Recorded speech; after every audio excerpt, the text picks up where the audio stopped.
The Shining Moon Landing. The most famous conspiracy theory in cinema history claims Stanley Kubrick faked the Apollo 11 moon landing and used The Shining to confess his guilt. This theory was popularized by the documentary Room 237, released in 2012, and filmmaker Jay Weidner.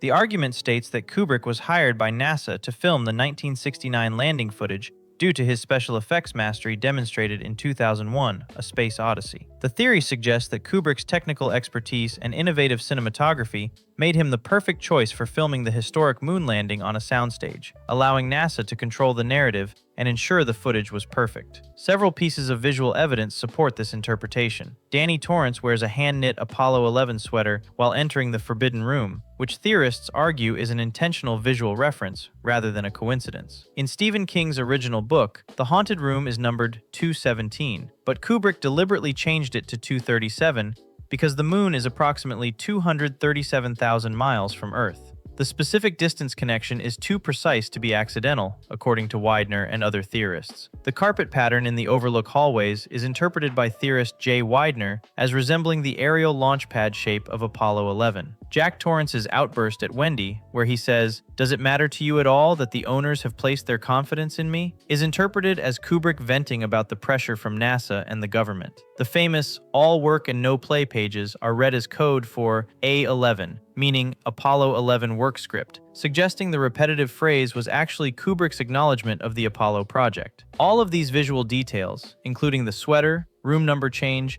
and carpet shape, appear on screen and can be verified by watching the film. However, Kubrick never publicly admitted this meaning, making the interpretation itself theoretical and open to debate. This theory transforms a ghost story into a geopolitical thriller and explains the specific, unexplained changes Kubrick made from King's novel that otherwise have no clear narrative purpose within the horror framework.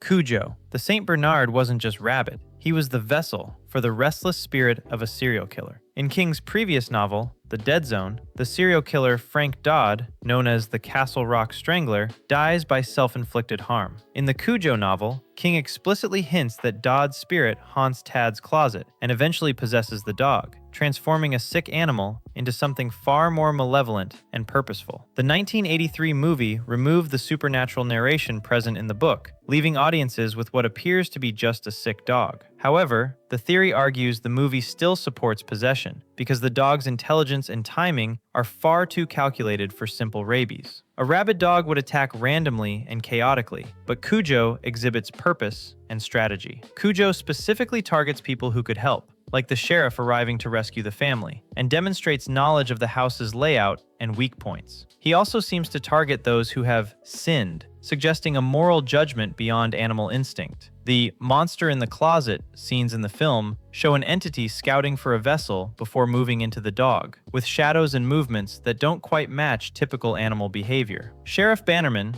played by Sandy Ward, references the Dead Zone killer in the book, linking the two events and suggesting King himself saw these stories as interconnected. The book canon explicitly confirms the possession is real. For the movie, it remains a theory, because the script removed the explicit confirmation, yet the evidence remains for viewers willing to look deeper. It turns a Nature Gone Wrong movie back into a supernatural Stephen King horror, explaining why the dog seems to have a personal vendetta rather than just an illness, and why he hunts his victims with such cruel intelligence.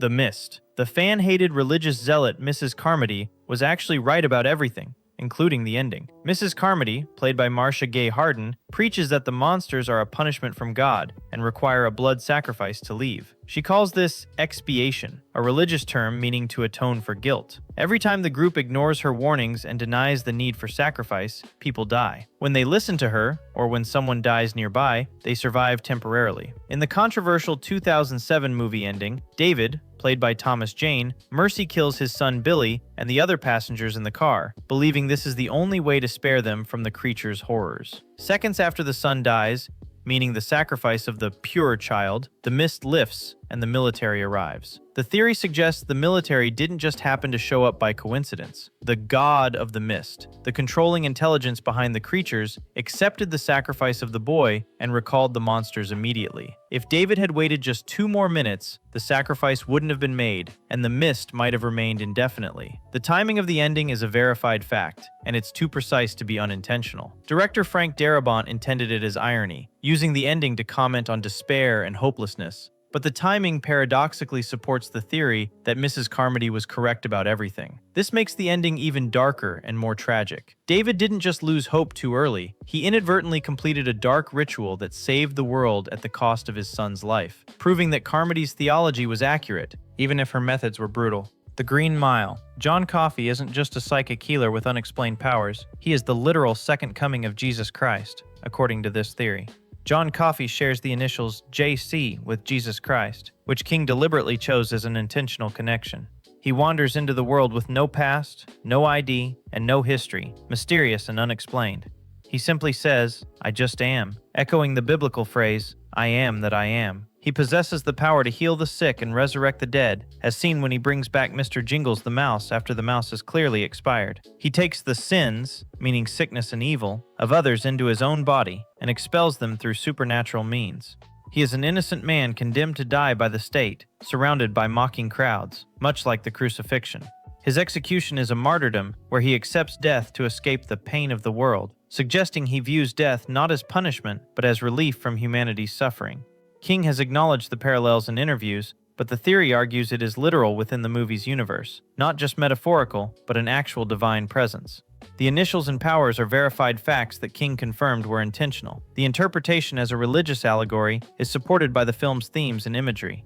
It elevates the film from a prison drama to a profound religious allegory, explaining why Coffey is too pure to exist in the grim reality of 1930s Louisiana, and why his supernatural abilities seem designed to mirror Christ's ministry of healing and salvation. The Dark Tower. The 2017 Dark Tower movie wasn't a bad adaptation, it was actually a canonical sequel to the books. In the book series ending, Roland Deschain enters the tower, only to be sent back in time to the beginning of his journey to repeat the cycle endlessly.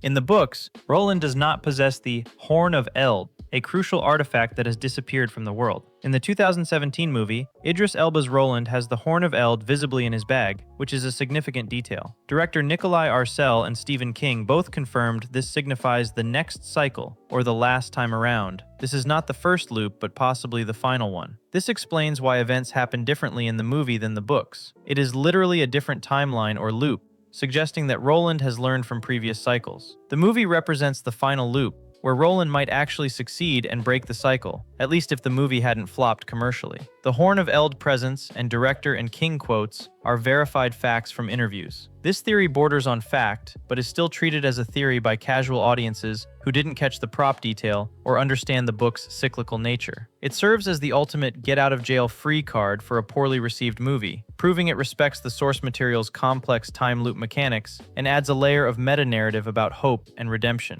By the way, if you're enjoying this content, I create videos like this all the time. I'd really appreciate if you subscribe to the channel. Children of the Corn. He who walks behind the rose is actually the major king villain, Randall Flagg, in disguise. The entity in Children of the Corn corrupts children and demands sacrifice in ritualistic ways. Randall Flagg, who appears prominently in The Stand and the Dark Tower series, is a dimension-hopping sorcerer who starts cults and destroys civilizations across multiple worlds. In The Stand, Flagg is often associated with cornfields and rural corruption, using pastoral settings to lull people into false security before revealing his malevolence. The entity's goal of destabilizing society by turning the youth against the old fits Flagg's modus operandi perfectly across all his appearances. Flagg often goes by names with the initials RF, though He Who Walks acts as a deity title he assumes to inspire worship and fear. The character motivation parallels are remarkably strong, suggesting this could be Flagg's work in a different timeline. The connection remains theoretical because King never explicitly confirmed it, but it turns a low-budget B-movie into an appearance by the ultimate antagonist of the Stephen King macroverse, suggesting that evil in King's world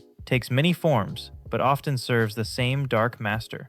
Misery. Annie Wilkes is not merely a psychotic fan, she is the physical manifestation of Stephen King's cocaine addiction. King wrote Misery while struggling with heavy substance abuse during the 1980s, and he deliberately embedded this autobiography into the narrative. Annie keeps Paul Sheldon prisoner, isolates him from the world, and forces him to write only what she wants, mirroring the isolation and obsessive control that addiction exerts. She drugs him with Novril to keep him compliant, while also forcing him to work through the pain, a perfect metaphor for substance use. She destroys his serious work by burning the manuscript, his attempt at artistic growth, and forces him back to the popular stuff, the Misery Chastain novels, mirroring how addiction forces a return to destructive patterns. King has stated in interviews, "Annie Wilkes is cocaine. She was my #1 fan," explicitly confirming the metaphor. King's quote about the metaphor is verified from his Rolling Stone interview in 2014. The Paul is dead or never left part is the film theory. Some argue Paul Sheldon never actually leaves the room, and the rescue represents him either getting clean or dying from his injuries. It moves the film from a simple thriller to a harrowing autobiography of King's own battle with addiction and his fight for sanity against a substance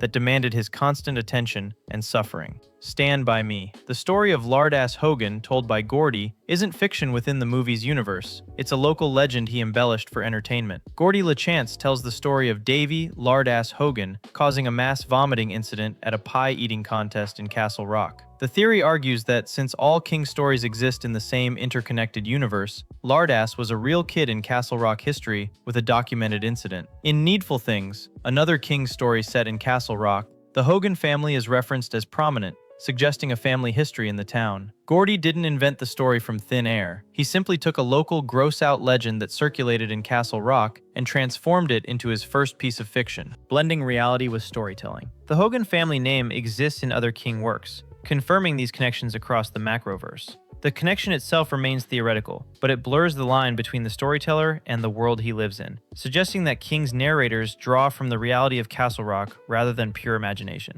1408. The haunted hotel room in 1408 is a thinny, or portal, connected to the Overlook Hotel from The Shining. Both The Shining and 1408 feature haunted hotels that don't just contain ghosts, they are evil entities themselves with intelligence and purpose. Mike Enslin, played by John Cusack, explicitly calls it an evil room, speaking not of the ghost inside, but of the room as a conscious, malevolent presence. The theory claims room 1408 is a thinny, a dark tower term meaning a weak spot in reality where different dimensions bleed into each other. The ghosts in 1408 behave exactly like the Overlook ghosts, creating repeating loops of trauma, physical hallucinations, and driving victims towards self-inflicted death. Mike Enslin sees ghosts of his past, just like Jack Torrance sees the hotel's history, suggesting both locations draw power from human suffering and guilt. This theory is based on shared mechanics of hauntings and the behavior of supernatural entities. It suggests a network of evil locations across the King universe, functioning like drain pipes for human suffering and despair, all potentially connected through weak points in reality where evil congregates. Stephen King is God. Stephen King exists as a literal character in his own movies, acting as the supreme deity, or the writer, controlling the multiverse itself. King appears in cameos across It Chapter 2, Pet Sematary, The Shining miniseries, Maximum Overdrive, and numerous other adaptations of his work. In the Dark Tower books, the characters literally meet Stephen King, the writer himself, and must save his life so he can finish writing their story. This meta-narrative confirms King's presence as a godlike figure in his own universe. The theory suggests every cameo is the prime King checking on his universes and ensuring his narratives proceed as intended. In It Chapter 2, the shopkeeper, played by King himself, mocks Bill Denbrough for his bad endings, commenting directly on King's own reputation for writing controversial conclusions. This is a meta joke acknowledging that King knows he is writing a story and commenting on his own authorial choices. He is the Gan, or the god figure of the multiverse, the controlling force behind all events. The cameos and book plot points are verified facts that appear across King's adaptations. The ultimate meta theory suggests the monsters can never truly win because the author is literally standing in the scene, ensuring the script follows his will and the narrative reaches its intended conclusion. If you found this worth your time, consider subscribing so you don't miss any future uploads. Thanks for watching.